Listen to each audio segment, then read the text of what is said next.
जय जिजाऊ, जय शिवराय, जय भीम, जय ज्योती, जय संविधान। आज पुणे येथील पत्रकार परिषदेमध्ये अक्कलकोटला माझ्यावर जो खुनी हल्ला झाला त्याच्या संबंधामध्ये संभाजी ब्रिगेड आणि माझे सगळे सहकारी मित्र, पक्ष, संघटना यांच्या वतीने आम्ही आमची भूमिका मांडण्यासाठी इथं आलेलो आहे। या ठिकाणी श्याम कदम जे आहेत आमचे संभाजी ब्रिगेडचे सोलापूरचे जिल्हाध्यक्ष आहेत, सोमेश्वर आयर हे आमचे महाराष्ट्राचे उपाध्यक्ष आहेत, संभाजी भोसले हे संभाजी ब्रिगेडचे सोलापूरचे जिल्हाध्यक्ष आणि ज्यांच्यामुळे मी आपल्या समोर आज दिसतोय, कारण त्यांच्या सतर्कतेमुळे मी वाचलो। आमच्या ताई आहेत, सगळ्या महिला आघाडीच्या आहेत। मला प्रथम असं वाटतं की संभाजी भोसले यांनी अक्कलकोट पोलीस स्टेशनला आपली कंप्लेंट नोंदवलेली आहे आणि ते खास सोलापूरवरनं निघालेले आहेत आणि इथं आलेले आहेत। तर त्यांची अशी इच्छा आहे की जे काही घटना घडली आहे किंवा जे काही परिस्थिती तिथं नक्की होती त्याच्याबद्दल संभाजी भोसले स्वतः तिथं प्रत्यक्षदर्शी आहे, त्यांच्या पण अंगावर ते काळं वंगण तेल, जे विषारी तेल टाकलं ते, आणि आमचे 4-5 कार्यकर्ते जे सोलापूरला आलेत ते त्याचे विक्टीम आहेत। तर मला वाटतं पहिलं संभाजी बोलाल आणि मग मी माझं विस्ताराने बोलाल।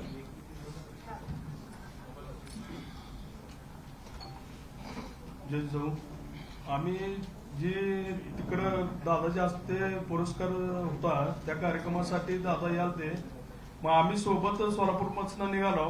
सोलापूरपासून निघाल्यानंतर आमचा जी टोळ नाक्यापासून जी पाठलाग करत होते, जे ग्रीन कलरचे स्विफ्ट होते, त्या स्विफ्ट मधनं अपडेट तिकडे सांगत होते, आमच्या लक्षात आलं नाही तिथं। आणि त्या कार्यक्रमापाशी गेल्यानंतर त्यांनी फटाकड्या, हलग्या ही जी चालू केले, त्या धुरामध्ये आम्हाला काय वाटलं, स्वागतामध्ये दादाचे मोठं स्वागत करण्यासाठी लोक आले होते, त्या लोकांमध्ये ते लोक होते। मग आम्ही गाफील राहिलो की आमच्या बी गाड्या भरपूर होत्या, पण फटाकड्या लावल्यामुळं आमच्या गाड्या मागे राहिल्या आणि दादा एकटे पुढे गेल्यानंतर त्या लोकांनी त्याचा फायदा घेऊन ते वंगण असेल ते समोर होते, आम्ही मागत होतो, आम्ही बघत होतो, पण स्वागत करत असेल असं वाटत होतं आम्हाला। नंतर कळालं की असं असं प्रकार चालू आहे, आम्ही पळत आलो तिथं। त्यांचा पूर्ण 3 दिवस झालं कट रचत होते तिथं। ती स्थानिकला तिथं आम्ही चौकशी केली की 2 दिवस 3 दिवस आलं तिथं मुक्कामी होती। ते संपूर्ण कट घडवून आणून हत्येचं प्रकरण त्यांचं चालू होतं, दादाला जीवे मारण्याचं प्रकरण चालू होता। त्यात आम्ही गेल्यानंतर बरेच त्यांच्या बहुसंख्येने लोक होते, त्यांनी मारायचा प्रयत्न केला, आम्हाला काहीच सुचत नव्हतं काय करावं काय नाही। त्यातनं बी आम्ही दादाला साईडला घेऊन गेलो, गाडीत घातलं, गाडीवर धोंडा मारला त्यांनी। आणि तीच जी आम्ही पोलीस स्टेशनला जाऊन सांगतो, त्यांनी म्हणते ती धोंडा मारला म्हणजे हत्येचं प्रकरण नाही, जीवे मारले का ही केलं म्हणजे पोलिसाचं उडवाउडवीचं ही झालं। आम्ही प्रत्येक गोष्ट सांगत होतो, पोलिसांनी एकही ऐकून घेतलेलं नाही, किरकोळ मारामारी झाले, किरकोळ निषेध व्यक्त केलाय असं पोलीस सांगत होते। त्यांच्यावर आम्ही दुसऱ्या दिवशी जाऊन ती दुसरी 4 माणसं होती ज्यांनी कट रचला तिथं 2-3 दिवस राहून, त्या लोकांची चौकशी केल्यानंतर आम्ही त्यांची नावं काढायचा प्रयत्न केला तर ती लोक नव्हती, त्यांनी इकडे होते तिकडे होते म्हणून सांगायचं, उडवाउडवीचा प्रयत्न केला, असं केला। पुन्हा नंतर किरकोळ गुन्हा दाखल करून 326 असं दाखल केलं आणि आमचं ऐकून बी घ्यायच्या मनस्थितीत नव्हती त्यांनी लोक। एवढं अक्कलकोटला जो कार्यक्रम झाला त्याच्याबद्दल मी विस्ताराने बोललेले आहे, तरीही संपूर्ण महाराष्ट्राला कळावं म्हणून मी थोडक्यात ते विवेचन करतो की आदरणीय जन्मेजय राजे भोसले जे शिवाजी महाराजांच्या घराण्याशी नातं सांगतात, त्यांचं समाजकार्य मोठं आहे, त्यांची शिक्षण संस्था आहे, तिथं स्वामी समर्थ अन्नछत्र ते चालवतात आणि ते मोठं काम आहे। त्यांचं वय लक्षात घेतात, त्यांचं पद लक्षात घेतात, त्यांची इच्छा होती की माझ्या सामाजिक जीवनाचा सत्कार झाला पाहिजे आणि तिथल्याही लोकांची स्थानिक इच्छा होती, म्हणून त्यांचा सत्कार करण्यात येणार होता, नागरिक सत्कार होता। आदरणीय पुरुषोत्तम खेडेकर साहेब यांच्या हस्ते तो करायचा होता। ते संस्थापक अध्यक्ष मराठा सेवा संघ, परंतु त्यांचं खेडेकर साहेबांचं वय, तब्येत आणि प्रवास हा लक्षात घेता त्यांनी येण्यास संमती दर्शवली नाही. मग सकल मराठा समाजाच्या लोकांनी संभाजी ब्रिगेडचे प्रदेशाध्यक्ष माझं स्वतःचं नाव घेऊन त्यांना महाराजांना सांगितलं की आपण यांना बोलवलं पाहिजे. महाराजांचे माझे जुने संबंध आहेत, स्नेही आहोत आम्ही. असंही नाही की माझा त्यांचा अलीकडचा परिचय. त्यांचा फोन आला, सातत्याने त्यांची विनंती होती, त्यांनी व्हॉट्सअपवर विनंती केली आणि त्यांचं वय, त्यांचा आदर लक्षात घेता हा माझा स्वतःचा एक सन्मान आहे की एवढ्या मोठ्या सामाजिक काम करणाऱ्या राजाचा सत्कार आपल्या हस्ते होतोय. आणि मग मी त्या ठिकाणी गेलो. माझं कुटुंब बरोबर होतं, कारण आता स्वामी समर्थांच्या बाबतीत आपल्या सगळ्यांना धार्मिक भावना आहेत किंवा श्रद्धा आहे. माझी मिसेस पण गाडीमध्ये बरोबर होती. आम्ही सहकुटुंब गेलो. जासपर्यंत कुठलीही कल्पना नाही. आणि तिथं अचानक जे माझ्यावर वंगन तेल टाकलं, ते विषारी तेल टाकल्यानंतर आता ते परीक्षणासाठी गेले, कारण यांच्या कपड्यावर, माझ्या कपड्यावर ते सगळं. आता त्यानंतर सुरक्षितेसाठी मला गाडीत परत नेण्यात आलं. तिथंही त्यांनी, म्हणजे दीपक काटे हे जे गुन्हेगार आहेत त्यांनी माझ्यावर हल्ला केला. आणि मग त्याच्यात कसं तरी आमच्या कार्यकर्त्यांनी सावरलं. आम्ही परत त्या ठिकाणी गेलो. पण जन्मेजय भोसलेंचा सत्कार झाला, तिथं कुठलाही निषेध नोंदवला गेला नाही. कार्यक्रम संपला तरी त्यांच्याकडून, आयोजकांकडून कुठलीही पोलीस कंप्लेंट नोंदवली गेली नाही. आणि या परिस्थितीमध्ये तिथं आम्ही 4-5 तास होतो. मग आम्ही सोलापूरला. पण दुसरी गोष्ट अशी आहे की ही घटना घडत असताना भारतीय जनता पार्टीच्या PR एजन्सीने संपूर्ण व्हिडिओ रेकॉर्डिंग करून बातमी व्हायरल केली. याचा अर्थ काय घ्यायचा?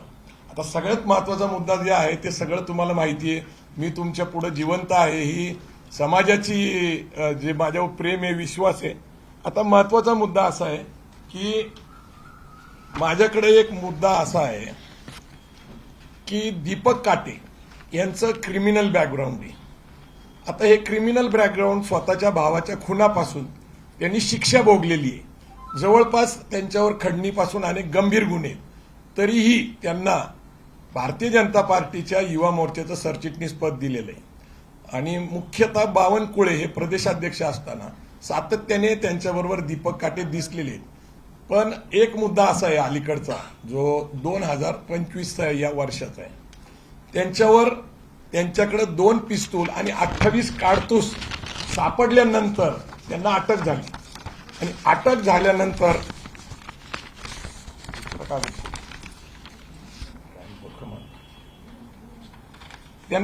झाल्यानंतर त्यांच्याकडे सापडलेली शस्त्र 28 म्हणजे आर्म ऍक्ट प्रमाणे क्लिअरली नमूद करण्यात आलेले की under section 3 of arm act त्यांना कुठल्याही प्रकारचं बेल देता येणार नाही. हे लोहगाव एअरपोर्टवरचं प्रकरण आहे. म्हणजे एअरपोर्टवर जाताना चेकिंग होती आणि 2 पिस्तूल आणि 28 काडतूस सापडतात. आणि नंतर आयोने जी माहिती दिली न्यायालयापुढे, न्यायालयाने दिलेला जामिनाचा आदेश कोणत्याही गुन्हेगारी पार्श्वभूमी निदर्शनास आलेली नाहीये.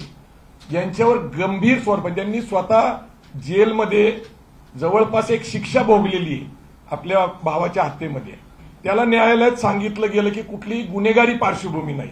संबंधित तपास अधिकारी आयोग आपल्या कर्तव्य कचोरी केलेली आहे. न्यायालयासमोर दीपक काटेचे गंभीर गुन्हेगारी पार्श्वभूमी समोर आणली गेली नाही. ती जर मांडली गेली असती तर कदाचित आज दीपक काटे हे जामिनावर सुटले नसते. ज्या आरोपीला मोका लावणं गरजेचं आहे आणि जेरेबंद करायला गरजेचं आहे, तर त्यांना मुक्त सोडलं गेलं. ते आत्ता सोडलेलं आहे. आणि मुक्त सोडल्यानंतर त्यांनी हा जो गंभीर स्वरूपाचा गुन्हा केला, हे त्यांच्यावर एक जबाबदारी दिली. दीपक काटे इज अन इन्स्ट्रुमेंट.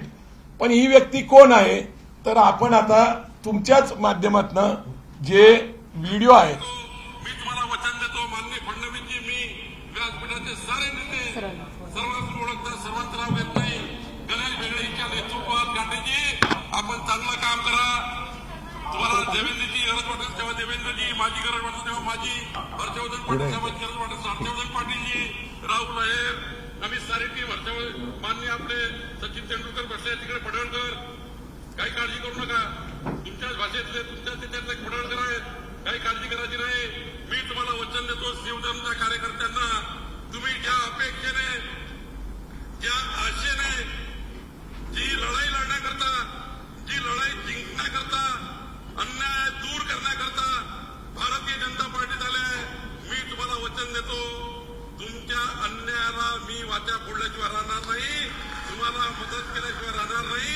आपण घरोघरी जा, 18 ते 25 वयोगटाचे पुन्हा युवा वॉरियर तयार करा. शिवधर्म हा जो मुद्दा आहे हे मी का अधोरेखित करतोय ते नीट समजून घ्या. देवेंद्र फडणवीस यांच्या पाठीशी आहेत हे ते म्हणतायत. ते गृहमंत्री आहेत, ते आजचे मुख्यमंत्री आहेत आणि कायदा सुव्यवस्थेची त्यांच्यावर जबाबदारी आहे. न्याय विधी खातं त्यांच्याकडे. आता हा दुसरा व्हिडिओ जो समाज माध्यमामध्ये कालच आवाज करून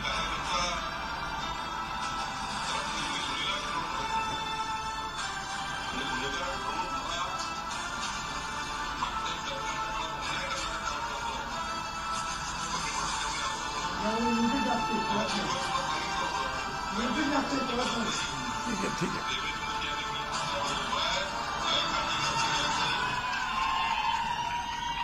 या व्हिडिओमध्ये स्वतः बावनकुळे काय म्हणतात ते महत्वाचं. ते म्हणतात की मागच्या सरकारने दीपक काटेकरांना गुन्हेगार ठरवलं होतं. मुद्दा नंबर 1.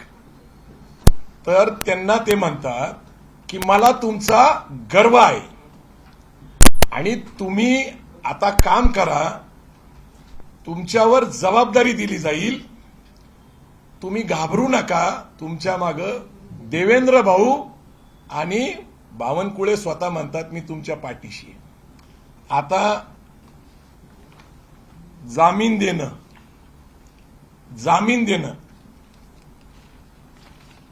हे मी जे तुम्हाला दाखवतोय हे माझ्याकडे त्यांचं एफआर आहे.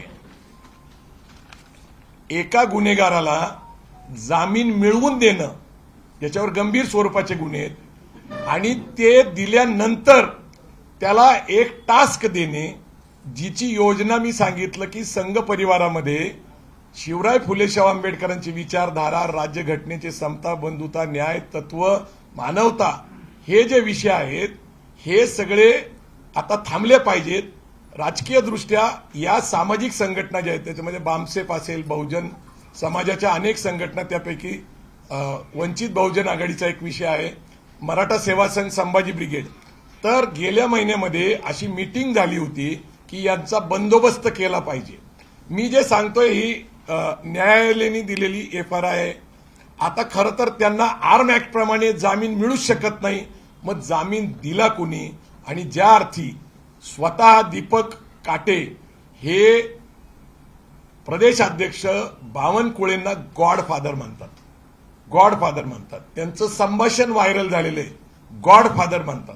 आता गॉडफादर आहेत आणि गॉडफादर म्हणतात की तुम्ही काही करा, तुमच्या मागं देवेंद्र फडणवीस आहेत आणि मी स्वतः आहे. आणि मला जीवे मारण्याची मी तुम्हाला सांगतो, मला भारतीय जनता पार्टीच्या कार्यकर्त्यांबद्दल प्रचंड आदर आहे, आरएसएसच्या कार्यकर्त्यांबद्दल प्रचंड आदर आहे, कारण आमची त्यांची वैचारिक लढाई आहे. तशी पार्श्वभूमी जर कुणाची असेल वैचारिक लढाईची तर आम्ही त्यांच्याबरोबर चर्चा करायला तयार आहे. आता मला सांगा, एक षडयंत्राचा भाग मागच्या काही महिन्यापासून ते अशी मागणी करतायत सातत्याने की संभाजी ब्रिगेड हा एकेरी उल्लेख असल्यामुळं संभाजी महाराजांचा अपमान होतो.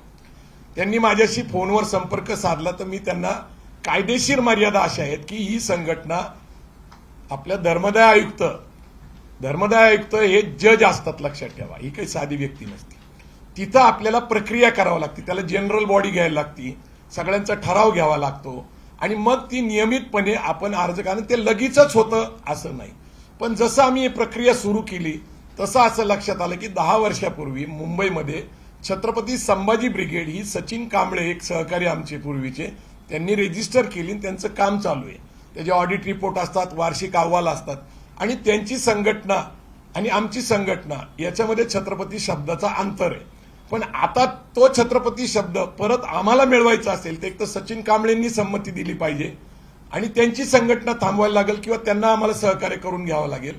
तर आता वेगवेगळ्या विचार असतात, परंतु याच्या मर्यादा मी त्यांना सांगितल्या. उदाहरणासाठी मी त्यांना सांगितलं की डॉक्टर अमोल कोल्हे आणि आम्ही एक सिरियल निर्माण केली होती, स्वराज्य रक्षक संभाजी. त्यावेळेसही एकेरी उल्लेख, छत्रपती नाव असलं पाहिजे असे अनेक लोकांनी मागण्या केल्या होत्या, धमक्या पण दिल्या होत्या. तर आम्ही त्यांना समजून सांगितलं की सेन्सर बोर्डाकडे 20 सिरियल आणि चित्रपट रेजिस्टर्ड आहेत आता सध्या इतिहास काळातले अनेक चित्रपट येतात, तुम्ही बघितलं छावा चित्रपट आला होता. तर अशा रेजिस्टर केलेल्या असल्यामुळे त्या लेखक, डायरेक्टर आणि प्रोड्युसरच्या परवानगीशिवाय आम्हाला ते नाव वापरता येत नाही. आम्ही त्यांच्याशी व्यवस्थित चर्चा केली, तो विषय संपला. मधल्या काळामध्ये कोल्हापूरचं एक उदाहरण घेता येईल, शिवाजी विद्यापीठ. तर शिवाजी विद्यापीठ जे आहे याच्यासाठी समिती नेमली होती, त्यातले डॉक्टर जयसिंगराव पवारांनी भूमिका घेतली की त्यावेळेस शिवाजी विद्यापीठ नाव का कायम झालं.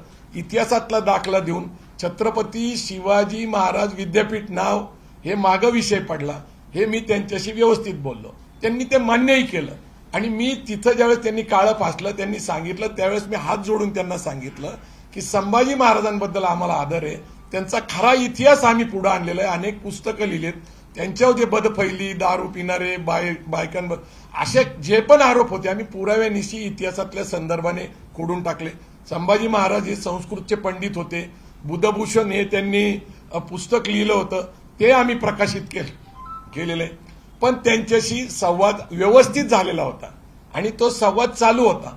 परंतु एक कार्यक्रम त्याला देण्यात आला होता, कारण राजकीय दृष्ट्या आमची जी विचारधारा पुरोगामी आहे ही त्यांना घातक वाटती. बहुमत मिळण्यासाठी सातत्याने 2014 पासून भारतीय जनता पार्टी ही बहुमतासाठी प्रयत्न करते. 2 पक्ष फोडलेले आहेत त्यांनी, टक्केवारी कमी पडत असल्यामुळे एकनाथ शिंदे, अजित पवारांना घेऊन त्यांनी आता सत्ता स्थापन करून एक अनैसर्गिक सत्ता याच्यासाठी म्हणतो, पुरोगामी आणि प्रतिगामी हे एकत्र येऊन सत्ता स्थापन करतात. आता प्रश्न पुरोगामी ज्यांनी पाठिंबा दिला त्यांना आहे की पुरोगामी विचाराच्या कार्यकर्त्यावर हल्ला झालाय. आता अजितदादा आणि राष्ट्रवादी काँग्रेस पक्ष काय भूमिका घेणार हा आम्ही प्रश्न त्यांच्यावर सोडतो, त्यांच्यावर आमचं काही चाललेलं नाहीये. मला हा विषय राजकीय करायचा नाहीये. दाभोळकरांची हत्या झाली, त्यांचा मास्टर माइंड आणि त्यांच्यावर जे काय हल्ले झाले ते पण गुन्हेगारच होते. ही पुण्यातली घटना आहे.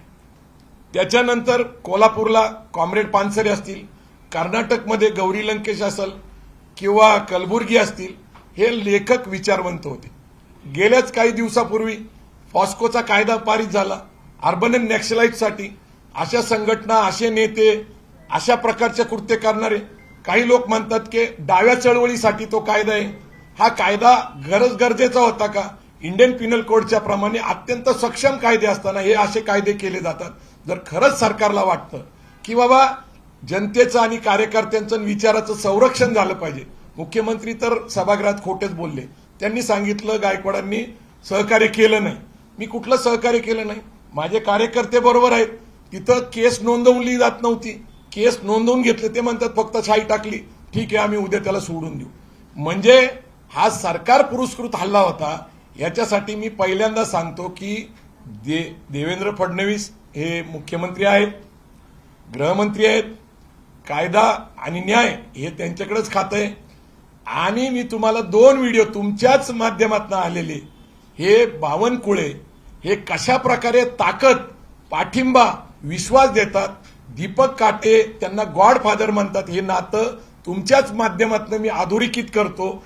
माझी आज अशी मागणी आहे की सरकारला जर नैतिकता शाबूत असेल तर या घटनेचा मास्टर माइंड हे बावनकुळे आहेत. ते आता महसूल मंत्री आहेत, ते 2 नंबरचे मंत्री आहेत. ते खोटं बोलतायत सभागृहात आणि प्रचार प्रसार माध्यमापुढे. मी त्यांच्याच भाषणाचे 2 उदाहरणं दिले, एक नाही.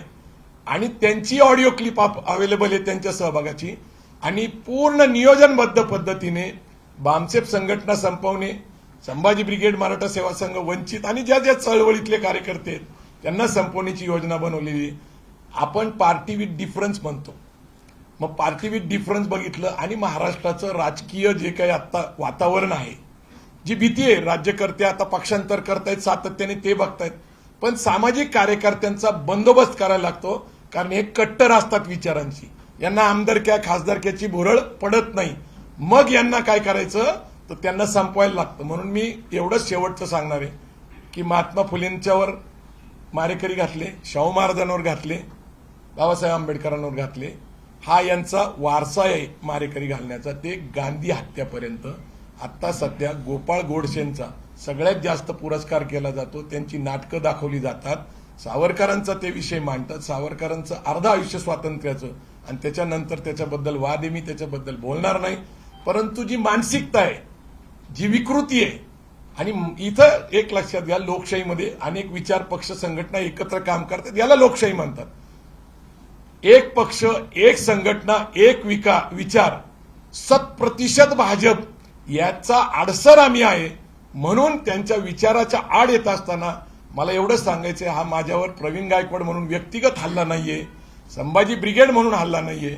हा हल्ला एका विचारावर आहे असं माझं स्वतःचा अनुभव आणि मत आहे. आणि खुनी हल्ला होता, मला मारण्याचा प्रयत्न झाला होता, हे निश्चित आहे. परंतु गुन्हेगारांना शिक्षा करतील, मोका लावतील असं मला वाटत नाही. कारण सरकार पुरस्कृतच असल्यामुळं आज उद्या तो गुन्हेगार परत बाहेर सुटणार आहे. तो बेलवर आहे, बेलवर असल्यामुळं धोका अधिक येतो. परत बाहेर पडला तर आज मी नाही तर उद्या कदाचित खेडेकर साहेब असतील, कारण त्यांच्या टार्गेटवर आहेत.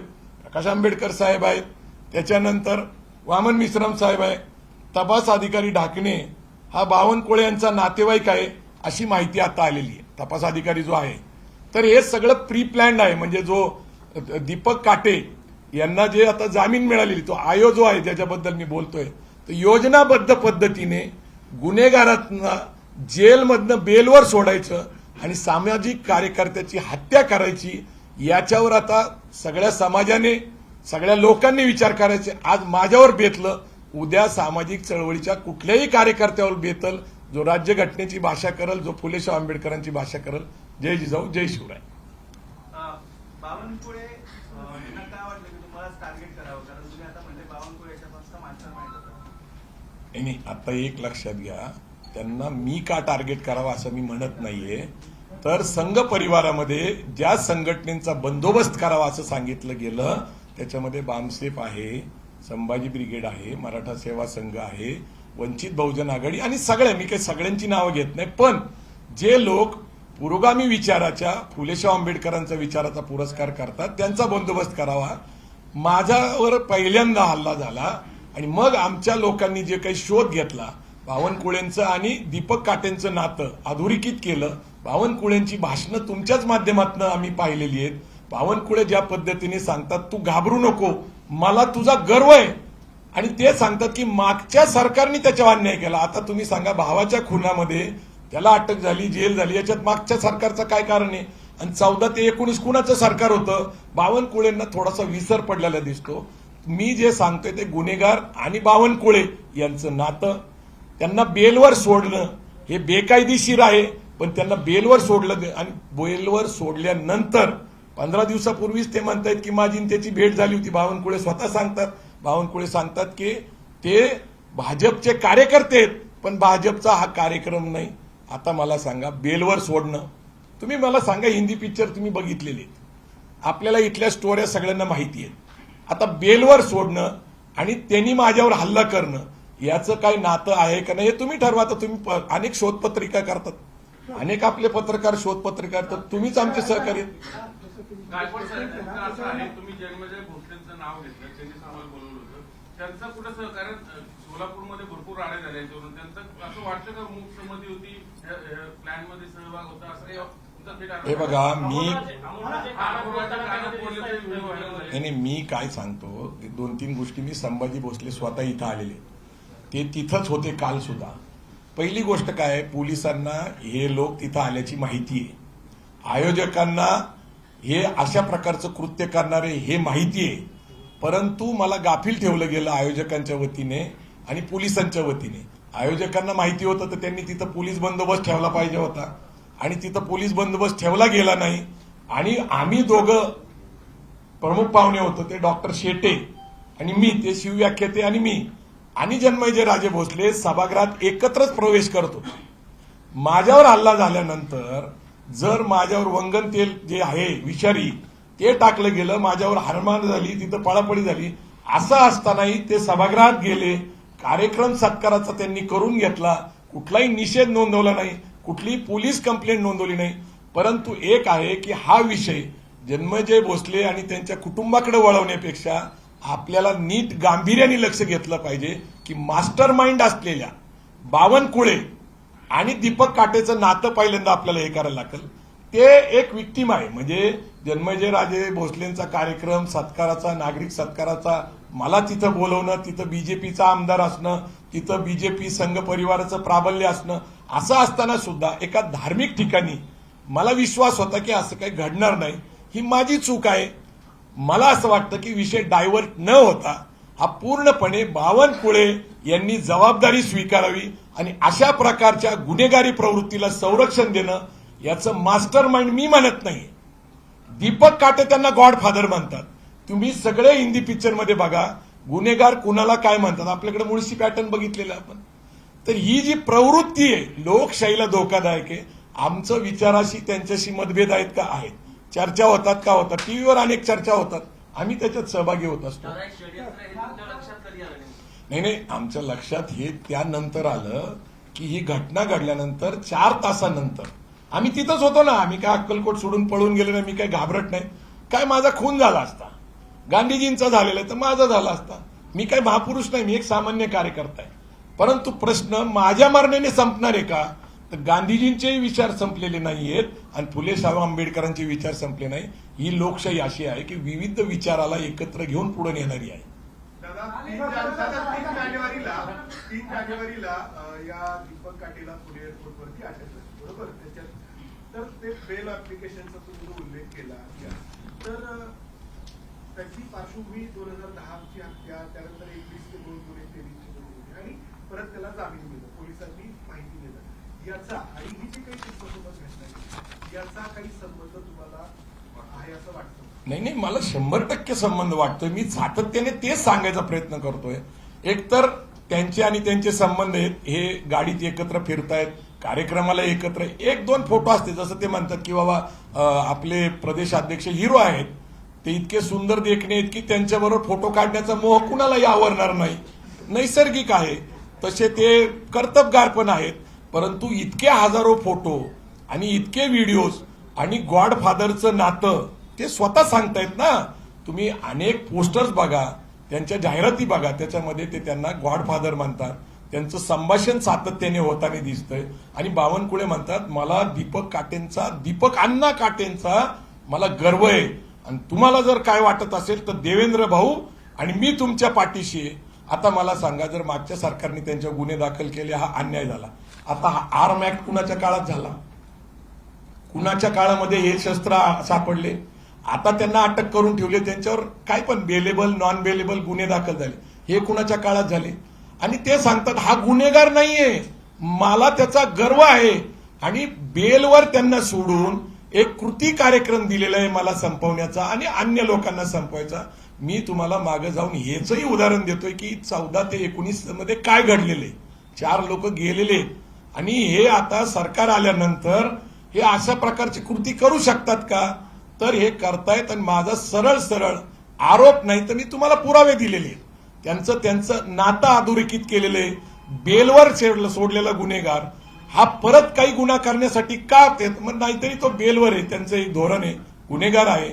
आणि सगळ्यात महत्वाचं कसं आहे तुम्हाला सांगू का, दीपक काटे हे मराठा आहे बरं का.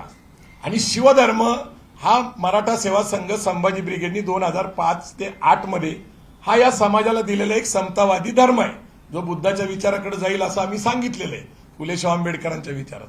शिवधर्म हे नावाचं फाउंडेशन बनवणं ज्याला कुठेही रजिस्ट्रेशन नाहीये आणि त्या फाउंडेशन जे आमचंच मूळ अपत्य आहे शिवधर्म, त्याचं नाव वापरायचं, संभाजी ब्रिगेडच्या विरोधात वापरायचं, छत्रपती नाव नाही दिलं तर अपमान होतं. म्हणजे या दोन्ही मुद्द्यामध्ये एक गोष्ट दिसते की छत्रपती नावाचं 25 वर्षात कधी विषय नाही आला छत्रपती संभाजी ब्रिगेड. आणि शिवधर्म नाव हे आमच्याशी संबंधित आहे आणि तेच वापरायला लावायचं. शिवधर्म विरुद्ध संभाजी ब्रिगेड संघटना आणि मराठा विरुद्ध मराठा एवढीच मर्यादित करायचं आणि त्यांनी आपापसात त्यांचा बंदोबस्त केला असं चित्र निर्माण करायचं. दुर्दैवाने समाज माध्यमावर त्यांचे फोटो आहेत. त्यांना दिलेलं सरचिटणीस पद भाजप युवा मोर्चाचं ते आहे. मला पार्टी विथ डिफरन्स म्हणून म्हणणाऱ्या ज्या संघ कार्यकर्ते, भाजपचे कार्यकर्ते, त्यांना काहीतरी वाटतंय का नाही की ज्या प्रकारचं सरकार आणि राज्य आलेले आणि एवढ्या संघर्षाने हे सत्ता आलेली आहे त्यांना मात्र काहीच लाभ मिळत नाही. आणि जेवढी प्रतिष्ठा विश्वास संघाने आणि भाजपने मागच्या काळात विरोधक असताना मिळवली होती ती आता पूर्ण धुळीला मिळवली आहे. संभाजी ब्रिगेडचं जाऊ द्या हो, भाजपच्या आणि संघाच्या कार्यकर्त्यांना तरी हे बरोबर वाटतं का, योग्य वाटतं का, हा माझा प्रश्न आहे.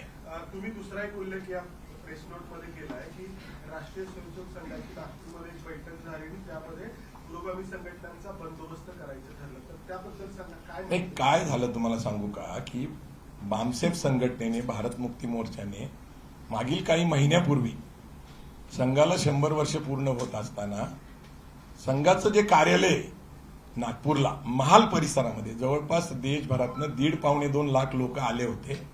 दिवसभर त्यांनी त्याला घेरावा घातला होता संघाच्या कार्यालयात आणि निदर्शनं केली होती. ही बातमी देशभर गेली होती. ही देशभर बातमी गेल्यामुळं संघाच्या पातळीवर एक चर्चा झाली की आपल्या मुख्यालयापर्यंत हे लोक पोहोचलेले आहेत, इथं येऊन आपली बदनामी करतात म्हणा किंवा आपल्याबद्दल घोषणा देतात. अशा परिस्थितीमध्ये नैसर्गिक आहे की या संघटनेचा बंदोबस्त केला पाहिजे. जसं तुम्हाला माहिती आहे की सगळ्याकडं कुठेही गेला तरी सगळ्यांची स्वतःची एक गुप्तहेर सारखी यंत्रणा असतात. काही लोक आमच्यावर व्यक्तिगत पातळीवर प्रेम करतात, मग कुणी समाज म्हणून करतो, विचार म्हणून करतं किंवा जात म्हणून करतो. तर जातीसाठी काही लोक माती खातात. त्यांनी मला कळवलं गेल्या महिन्यामध्ये जी मीटिंग झाली त्याच्यामध्ये संभाजी ब्रिगेड, बामसेफ संघटना, भारत मुक्ती मोर्चा, मराठा सेवा संघ, वंचित बहुजन आघाडी यांच्याबद्दल चर्चा झाली आणि बंदोबस्त करायचा. आता ही चर्चा झाली, ही खरं मानायचं तर हे अक्कलकोटचं प्रकरण आहे जिथं संघाचं प्राबल्य आहे. संघाचं प्राबल्य असलेल्या ठिकाणीच तुम्ही माहिती घेऊ शकता. अशा ठिकाणीच हल्ला होतो, नियोजनबद्ध, योजनाबद्ध. याचा संदर्भ मी काही वकील नाही, इन्व्हेस्टिगेशन ऑफिसर नाहीये, परंतु माझ्याबरोबर माझे वकील ऍडव्होकेट समीर गाडगे आलेले. त्यांनी जी अभ्यास केला त्या अभ्यासाअंती बावनकुळेंचा गॉडफादर आणि त्यांना गर्व असलेला कार्यकर्ता दीपक काटे याचं नातं स्पष्ट झालं. आणि संघाचं गेल्या महिन्यामध्ये मला मिळालेली माहिती आणि अक्कलकोटवर मध्ये झालेला माझा हल्ला. आता तुम्ही लोक ठरवू शकता याच्यात सत्यता काय, जनतेने ठरवायचंय. मला असं वाटतं लोकशाही मार्ग आहे. जसं मागं मराठा क्रांती मोर्चे निघाले होते, मूक मोर्चे होते, शांततेचे मोर्चे होते, ते ज्या कारणासाठी होते ते एक श्रद्धाताई जी आहे तिच्यावर बलात्काराने हत्या झाली होती, एवढी सहानुभूती होती, 2.5 कोटी लोक रस्त्यावर आले होते. मी सामाजिक जीवनात 30 वर्ष आहे, माझ्या जीवितावर घेतलं होतं. आज मी तुमच्या पुढे जिवंत आहे कारण हे आमचे कार्यकर्ते संभाजी भोसले आणि सोलापूर जिल्ह्यातले कार्यकर्ते. पण अशी प्रवृत्ती बळावायची का ज्याच्यामुळे या देशातल्या लोकशाहीला राज्यघटनेला धोका आहे. मी आता राजकारणावर बोलणं बरोबर नाहीये, परंतु काय आहे की राहुल गांधी सातत्याने सांगतायत की महाराष्ट्राची इलेक्शन कशी खेळली गेली, कशी जिंकली गेली, कशी सत्ता आली. ऍडव्होकेट प्रकाश आंबेडकर कोर्टात गेले, तेही सांगतायत काय घडलेले. तर सगळी वस्तुस्थिती तुम्हाला सगळी माहिती आहे. तुम्ही सगळे पत्रकार मित्र आहेत, समाज जागृत आहे. महाराष्ट्र अस्वस्थ आहे का, तर अस्वस्थ आहे. पण एक निश्चित सांगतो मी तुम्हाला, माझ्या पूर्वी सुद्धा अनेक घटना, म्हणजे या देशामध्ये गृहमंत्री असलेल्या माणसाला जेलमध्ये टाकलं जातं. मग हत्येचा कट रचणं आणि हत्यासाठी पाठवलेल्या माणसाचं नातं अधोरेखित झाल्यानंतर बावनकुळे मास्टर माइंड आहे हे म्हणण्यास संधी आहे असं माझं मत आहे. या मास्टर माइंड बावनकुळे आरोप करतात आणि याचं षडयंत्र नागपूरच्या मुख्यालयातून रचलं गेलं असं म्हणायचं मला काही. मला तुमचा प्रश्न कळाला नाही. प्रश्न असा आहे, तुम्ही आता संबंध जोडले नागपूरच्या मुख्यालयातली संघ कार्यालयातली बैठक, नंतर बावनकुळे त्यांचा कार्यकर्ता दीपक काटे, मग तुमच्या हल्ल्याचा कट हा संघ मुख्यालयात रचला गेला. हे बघा, मी पूर्णपणे जे माझ्याकडे पुरावे आहेत, माहिती आहेत, त्याला त्या कड्या जोडलेल्या आहेत, घटनाक्रम सांगितले. आता परत जर मी ते सांगायचं म्हटलं तर मला काही शक्य नाही. मी सांगितलेलं आहे की बावनकुळेंना गॉडफादर तो म्हणतो, ते म्हणतात की त्यांना त्याचा गर्व आहे. हे 2 गोष्टी अधोरेखित झाले, तुमच्याच माध्यमातून ते आलेले, समाज माध्यमात खुले. तशा प्रकारची घटना घडली. बामसेफ आणि मूळ निवासी संघटना आहेत, त्यांनी संघाच्या मुख्यालयाला घेरावा घातला, 1 दिवस निदर्शने केले. नैसर्गिक आहे, आमचा बंदोबस्त केला पाहिजे, अशा प्रकारची चर्चा झाली. आता ती माहिती होती मला, पण मी बेसावध राहिलो. आता परत माझ्यावर खुनी हल्ला झाला, 1 महिन्याच्या आत झाला, बेलवर एका गुन्हेगाराला सोडलं जातं. आता हे इन्व्हेस्टिगेशन करायचं काम आहे ना. मला जी माहिती मिळाली त्याची मी कडी जोडत सत्यता सांगायचा प्रयत्न करतोय आणि जबाबदार व्यक्तीला दोषी ठरवून जर एका गृहमंत्र्याला खोट्या गुन्ह्यामध्ये, कारण त्यांचं पुस्तक प्रकाशित झालंय, त्यांना जेलमध्ये पाठवलं जातं या महाराष्ट्रामध्ये अनिल देशमुखला, तर एखाद्याचा खून करण्यासाठी जे मास्टर माइंड आहे हे गॉडफादर म्हणतात म्हणल्यानंतर त्याला मास्टर माइंड म्हणावं लागतं, लक्षात घ्या. आणि नातं अधोरेखित झाले. आता ही सगळी जबाबदारी मुख्यमंत्री म्हणून, गृहमंत्री म्हणून, न्याय व कायदा मंत्री म्हणून, भाजपचे प्रमुख म्हणून देवेंद्र फडणवीस यांच्यावर येते. बावनकुळेंचं जे नातं मी अधोरेखित केलंय, जे पुरावे दिलेत, भारतीय जनता पार्टीला वाटतंय की जर पार्टीवर डिफरन्स आपण टिकवायचा असेल तर त्यांनी आता सत्याचा शोध घेऊन आम्हाला न्याय द्यावा. आणि आम्हाला आता एक विश्वास आहे की बाबा काही ना काहीतरी बहुजन चळवळ उभा राहील आणि इथलं अन्यायकारी सरकार दूर करेल अशी माझी आशा आहे. गेल्या 2 दिवस ऐका ना, तुम्ही आता बावनकुळे हे याच्यातले मास्टर माइंड आहेत असं तुम्ही आरोप केलाय. मात्र 2 दिवसांपासून तुम्ही जे काही नाव घेताय, जन्मजय भोसले यांचं पण नाव घेताय, पण तुम्ही असं सुचवू इच्छिता की त्यांचा देखील यामध्ये. हे बघा, मी काही सुचवत नाही, माझी काही एवढी पात्रता नाही. जी काही घटना घडलेली आहे आणि ज्या काही घटनेचा आम्ही शोध घेतला, मी काही अचानक काही तुमच्याकडे येऊन प्रसिद्धीसाठी पत्रकार परिषद घेत नाहीये.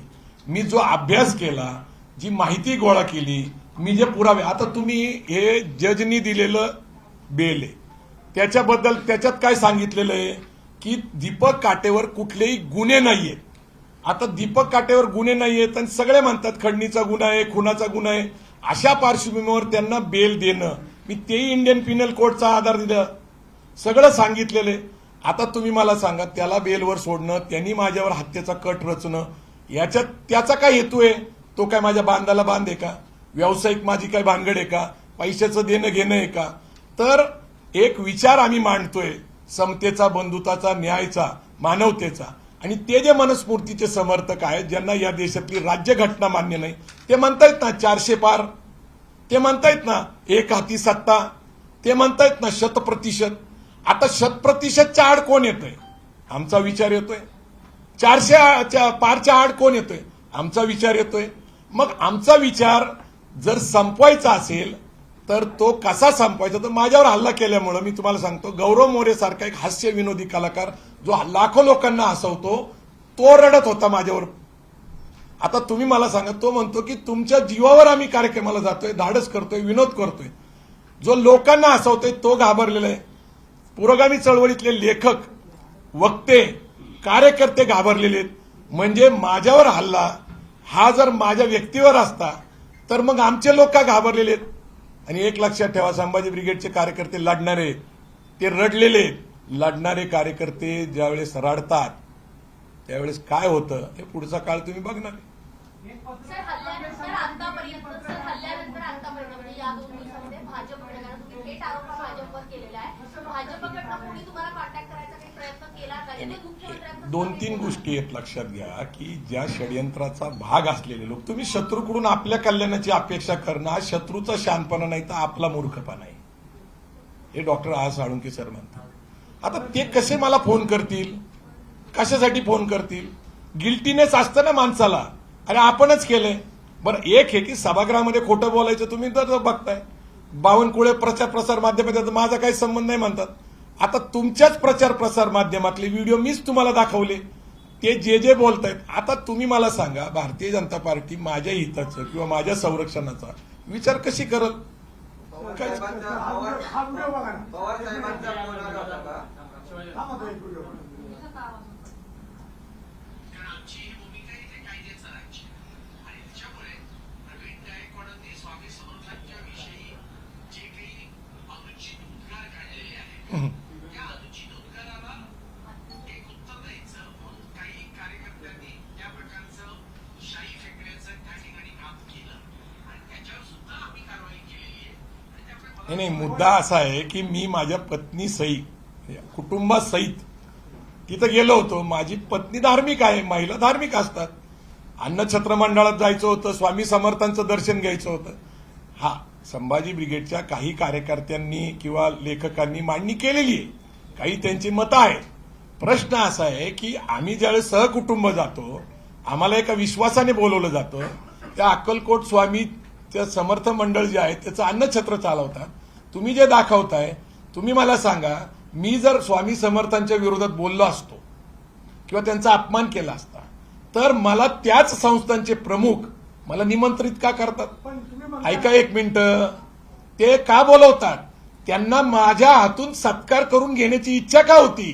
जर स्वामी समर्थांची बदनामी करत होतो, काही करतो, हा एक निश्चित आहे की ज्ञानेश महाराव यांना आम्ही संविधानावर बोलायला सांगितलं होतं, त्यावेळेस काही गोष्टी त्यांनी सांगितल्या, त्याच्याबद्दल त्यांच्यावर 9 गुन्हे दाखल झाले, त्यांनी त्याच्याबद्दल माफी पण मागितली. आता प्रत्येक माणसाची तर मी डोकं चालू शकत नाही, प्रत्येकाच्या भूमिका आहेत, प्रत्येकाचे अनुभव आहेत. आता तुम्ही मला सांगा, तुम्ही जे सांगा त्यांना एक तर कळलं पाहिजे जे बोलतायत त्यांना, की अक्कलकोटला मला सन्मानाने बोलवलेले, वडून नाही नेलेलं, आणि माझ्या हस्ते तिथल्या प्रमुखाचा सत्कार आहे. पण तुम्ही असं पण म्हणताय ना, सगळं स्टेज मॅनेजर ऑर्गनायझर इन्व्हॉल्व असते. ठीक आहे, आता कुठं त्या कॉन्फरन्स तुम्ही पोलीसमध्ये जा. मला असं वाटतं की मी जे सांगायचं ते पुरेसं सांगितलेलं आहे. हा पूर्ण कट रचण्यामध्ये भारतीय जनता पार्टीचा सहभाग आहे. मी अनेक गोष्टी खुलासे करू शकतो, पण टप्प्याटप्प्याने आपल्याला पुढे जायला पाहिजे. बावनकुळे काल जे म्हटले माझा काही संबंध नाही, म्हणून मला हे प्रेस घेऊन पुरावे द्यावा लागले. या प्रेसमध्ये मी बेल वॉरंट जे आहे ते बेल दिलेली आहे, ती बेकायदेशीर आहे. ज्या माणसाला मोका लागून समाजाच्या सुरक्षितेसाठी जेलमध्ये ठेवलं पाहिजे, त्याला मुक्त सोडून माझ्यावर सोडलं, आणि मी तुम्हाला सगळे पुरावे दिले. आता जन्मेजय राजे भोसले असतील, आयोजक असतील, याच्याबद्दल मला बोलण्याची इच्छा नाहीये. तुम्ही काय करता, तो मुद्दा डायव्हर्ट करून टाकता. मुद्दा हा आहे की हा देश टिकला पाहिजे, हे राज्य टिकलं पाहिजे, राज्यघटना टिकली पाहिजे, विचार टिकले पाहिजे, समता टिकली पाहिजे. हा त्याचा संघर्ष आहे. ते ठीक आहे, आता दीपक काटे इन्स्ट्रुमेंट झाले, त्यांना वापरलं, कदाचित त्यांना वाल्याचा वाल्मिकी होऊ शकतो. मी तुम्हाला सांगतो की महात्मा फुलेंची हत्या करणारे त्यांच्यानंतर बॉडीगार्ड झालेले. आता उपरती होती, आता सत्य कळण्यासाठी काही काळ जावा लागेल, पण जे मास्टर माइंड आहे ते मात्र मी तुम्हाला पुराव्यानिशी सांगायचा प्रयत्न केलेला आहे. सरकारने त्याचा निर्णय घ्यावा. पण आता की सरकार व्यवस्थित काम करत नाहीये किंवा पोलिसांनी पण व्यवस्थित प्रतिसाद दिलेला नाही. तुमची आता पुढची पावलं काय असतील? म्हणजे न्यायालयात जाणं की लोकांमध्ये फिरून, समाजामध्ये फिरून आणखी प्रबोधन करणं? नाही, काय असेल? प्रश्न असा आहे, मी सांगितलं की मराठा क्रांती मोर्चे का घडले, ते एक घटना घडलेली आहे. फक्त इथं मी जिवंत आहे, मी मेलो नाही, हाच त्याचा प्रश्न आहे.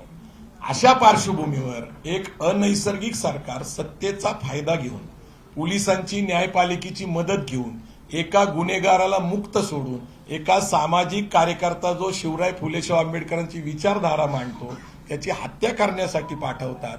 आता हे तुम्ही विचार केलं पाहिजे, हे जनतेचा प्रश्न आहे. जनता ठरवल हे काय करायचं, हे मी नाही ठरवणार, कारण मी काय जगलो काय मेलो काय हा प्रश्न माझा नाहीये. तुम्ही काय, माझं काय होईल, मी काय ठरवल, मी काही ठरवणार नाहीये. मी समाजातल्या बहुजन समाजाला ज्यांना वाटतं की या देशात लोकशाही टिकली पाहिजे, राज्यघटना आणि त्याचे विचार टिकले पाहिजे, त्यांच्यावर मी सोपवलेलं आहे. बाकी ज्याचा बंदोबस्त करायचा आहे, संभाजी ब्रिगेडच्या कार्यकर्त्यांचा इतिहास आहे, जशाच तसा उत्तर आमच्या पद्धतीने दिलं जाईल. आम्ही गप्प बसणार नाही, आणि ही या सरकारच्या शेवटाची सुरुवात आहे, हे नक्की लक्षात घ्या. कारण जी महाराष्ट्रात अस्वस्थता पसरलेली आहे, निदर्शनं होत आहेत, बंद होत आहे, याचं लक्षात घेता लोकांच्या कळालेलं आहे की हे कुठल्या थरापर्यंत जाऊ शकतात, हे मला सांगायचंय. व्यक्तिगत माझी ही लढाई नाही दीपक काटे विरुद्ध प्रवीण गायकवाड, ही लढाई विचाराची लढाई आहे. आणि खोटं सांगून संभाजी महाराजांचा अपमान करतात, हे खरंच नाहीये ना. आणि आम्ही संवादाला तयार होतो ना, आम्ही बोलत होतो ना सातत्यात, त्यातल्या तांत्रिक अडचणी सांगितल्या गेल्या. मुख्य विषय डायव्हर्ट होऊ नये म्हणून परत सांगतो की गॉडफादर हे दीपक काटे कुणाला म्हणतात, बावनकुळे हे आजचे मंत्री, त्यावेळेसचे प्रदेशाध्यक्षांना म्हणतात.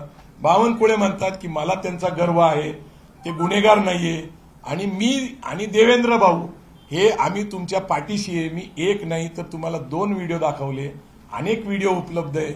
मी आपला वेळ खर्च करू शकत नाही.